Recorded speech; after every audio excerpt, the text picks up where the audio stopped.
rapport au bilan des activités du bureau sortant, on peut, ne- on peut être satisfait, dans le sens où il y a eu pas mal d'avancées, même dans un contexte un peu difficile avec la période de Covid, et puis après avec le changement politique, et un problème d'insécurité grandissante dans beaucoup de zones où le Sénabio et ses membres travaillent. Donc on peut dire qu'il y a quand même des avancées importantes, ne serait-ce que la stratégie nationale de l'agroécologie qui a été définitivement adoptée là, en 2023. C'est grâce aussi à tous les efforts du Sénabio depuis sa création, c'est-à-dire depuis 2011, qui a fait qu'on est de plus en plus écouté par le ministère de l'Agriculture et pour prendre en considération l'agroécologie et l'agriculture biologique au Burkina Faso.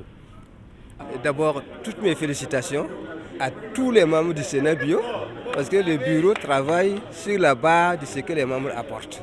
Et tout ce qui a été engrangé comme résultat, c'est aussi le résultat de la collaboration de l'ensemble des membres. Donc je remercie vraiment tous les membres du Sénat Bio. Je félicite et je remercie le bureau sortant, qui pendant 6 ans a travaillé à faire de la continuité au sein du Sénat Bio.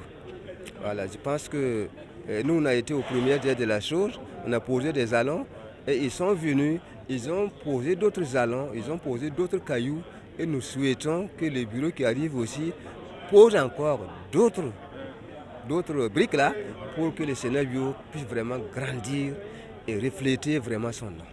Je pense que nous sommes une fêtière, nous sommes une fêtière et le grand défi c'est vraiment faire en sorte que tous les membres de la fêtière puissent participer. On a vu quand même qu'au niveau des cotisations, ça n'entre pas très bien. Au niveau même de la participation physique aux assemblées, ce n'est pas tout à fait au top.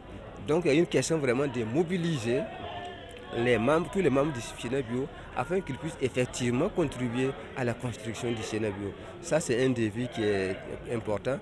L'autre élément, c'est au niveau des finances. De plus en plus, la situation s'est complexifiée au niveau des financements. Il faut savoir garder le cap pour ne pas perdre des financements.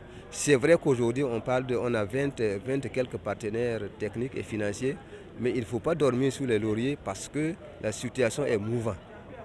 Donc pour le scénario, il y a des défis, disons de type organisationnel, où il y a un gros travail qui reste à faire pour réviser les statuts et règlements intérieurs. Le travail a été commencé, mais on n'a pas pu l'achever aujourd'hui. Mais d'ici quelques mois, on aura certainement de nouveaux textes pour mieux fédérer tous les acteurs membres du Sénabio. Ça, c'est un des premiers défis. L'autre défi, c'est d'accompagner le ministère dans le cadre de la stratégie nationale, où il faut effectivement qu'on travaille ensemble, en synergie et en complémentarité, que ce soit les membres du Sénabio ou d'autres membres, organisations paysannes qui sont par exemple membres de la CPF et les acteurs, les agents de développement des différents ministères en charge du secteur rural. On doit travailler main dans la main. Et c'est d'autant plus vrai qu'aujourd'hui, depuis quelques semaines, il ne pleut pas beaucoup.